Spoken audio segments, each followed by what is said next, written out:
Kisah ini diawali dengan perjalanan Ibu Ratu Satyawati menjemput Pandu agar mau kembali menjadi Raja Hastinapura dikarenakan kekecewaannya pada kepemimpinan Raja Drestarata. Dengan ditemani oleh Widura, Ibu Satyawati menuju hutan tempat pengasingan Pandu. Satyawati ingin secepatnya bertemu Pandu.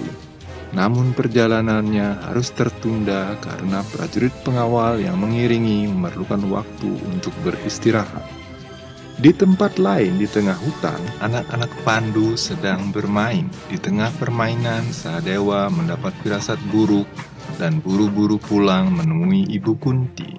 Kepada Kunti, Sahadewa menceritakan dirinya mendapat firasat bahwa sesuatu hal buruk akan menimpa ayahnya. Mendengar hal itu, Kunti merasa sangat khawatir.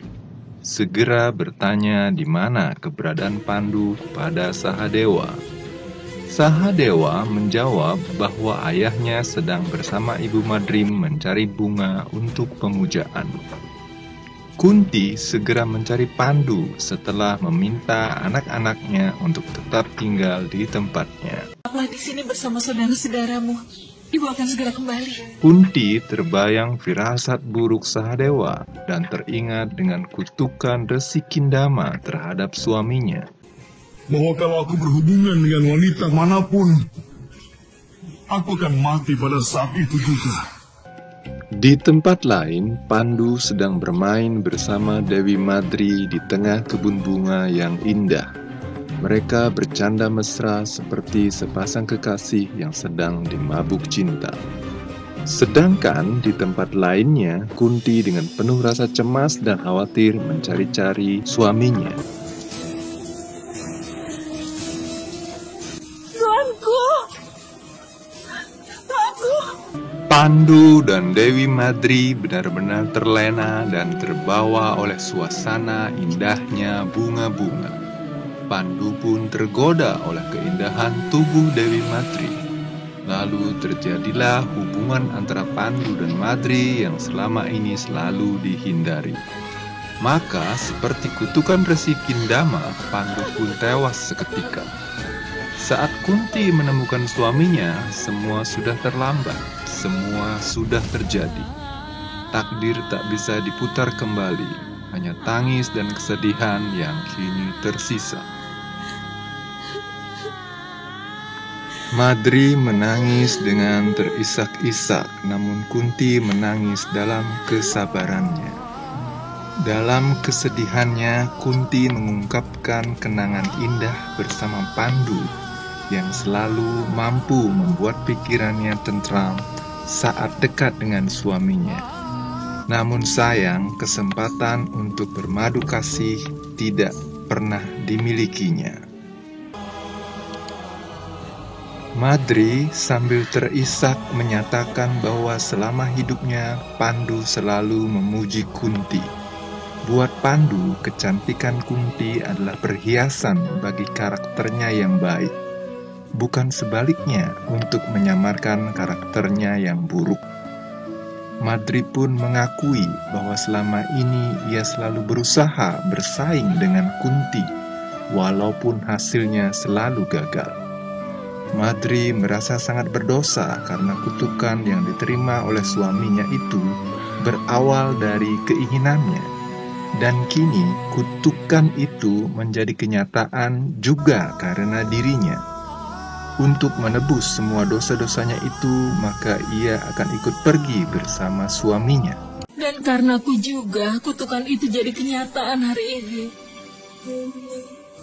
Untuk mencari pengampunan bagi semua dosa, maka aku juga harus pergi, Kak. Madri pun mengibaratkan Kunti sebagai emas, di mana pengrajin membentuk emas dengan meniupnya, dan mengibaratkan dirinya sebagai besi, di mana untuk membentuk sebuah besi dia harus ditempa terlebih dahulu. Aku baru akan dimurnikan hanya saat aku mengorbankan nyawaku sendiri, ucap Madri. Bagi Madri, kasih sayang yang Kunti berikan pada anak-anaknya tidak akan bisa digantikan oleh dirinya.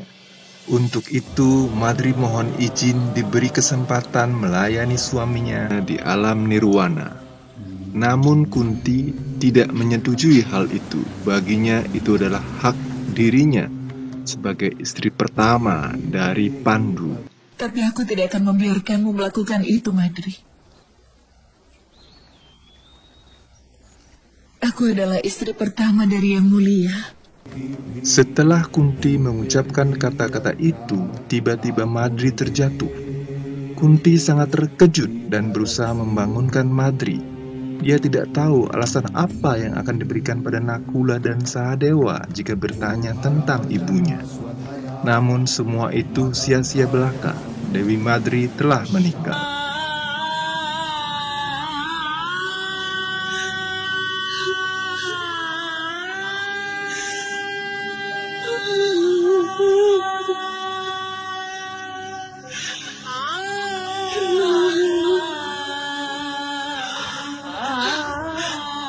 Rombongan dari Hastinapura yang membawa Ibu Satyawati dan Widura telah sampai di tempat pengasingan Pandu.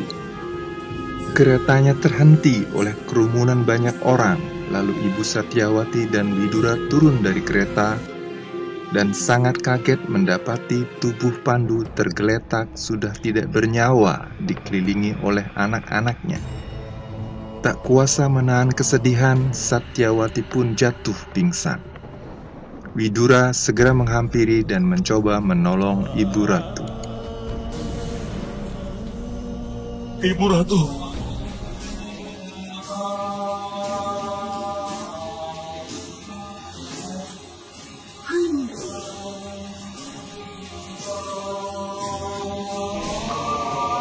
Ketika Ibu Satyawati telah tersadar, kemudian ia berdiri merenung di tepian sungai Gangga.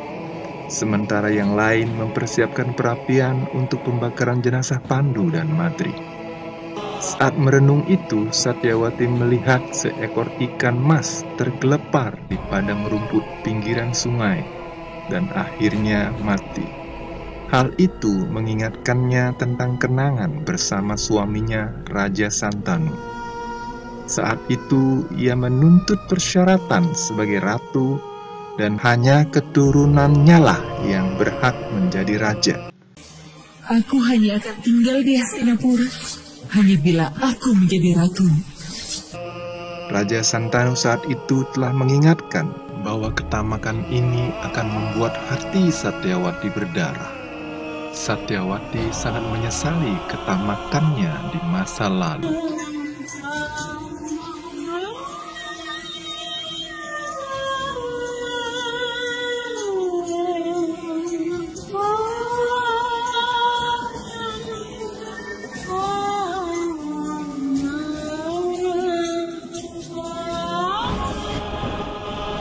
Pandu dan Madri dikremasi pada hari itu juga.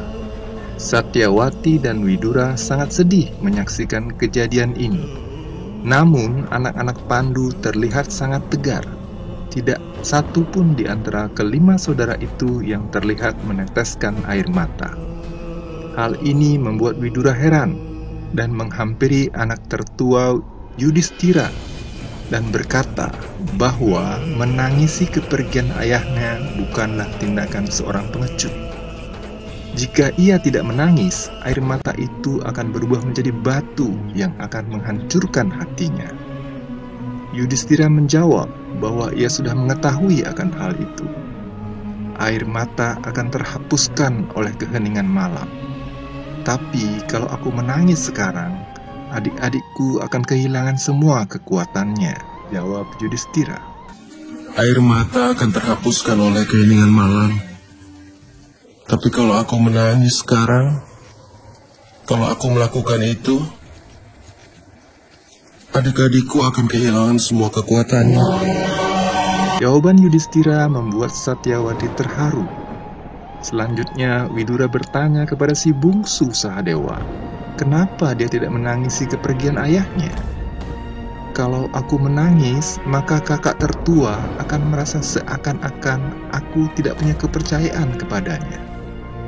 Bagi kami semua bersaudara, kakak tertua adalah ayah bagi kami, jawab Sahadewa. Satyawati sangat bahagia mendengar ungkapan kasih sayang dan ikatan persaudaraan yang begitu tinggi di antara anak-anak Pandu. Dia berpesan agar ikatan cinta dan persaudaraan itu tetaplah dijaga. Kemudian Widura meminta mereka menumpahkan air mata mereka yang tertahan pada dirinya. Anak-anak pun datang dan menangis sambil memeluk pamannya.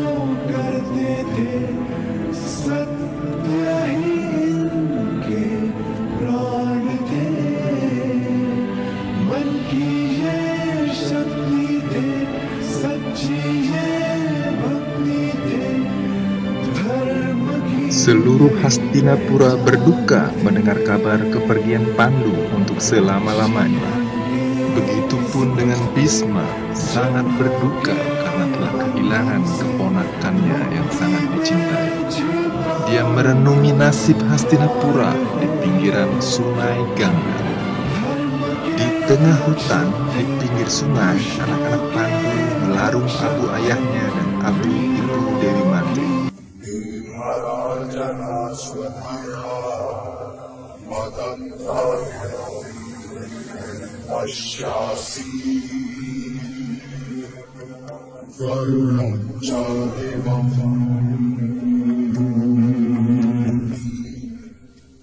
Widura meminta Kunti dan anak-anak untuk naik ke keretanya ikut ke Hastinapura. Sementara ia akan ikut kereta Ibu Ratu Satyawati.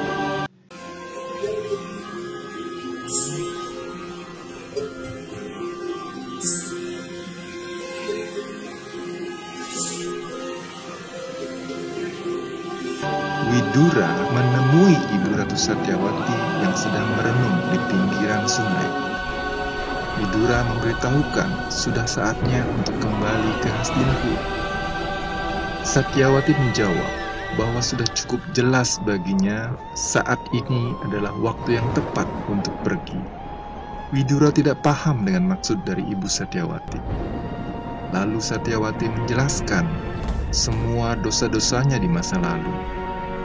Dia telah memelihara pohon ketamakan yang beracun dari awal hidupnya. Semua keinginannya tidak pernah berbatas. Karena keinginannya itulah dinasti Kuru harus merasakan penderitaan. Rakyat Hastinapura pun telah banyak menderita. Kini saatnya ia bertobat untuk menebus kesalahannya di masa lalu. Semua keinginanku tak pernah berbatas. Dan karena semua keinginanku tersebut, dinasti Kuru harus menderita. Rakyat kita sudah cukup banyak menderita.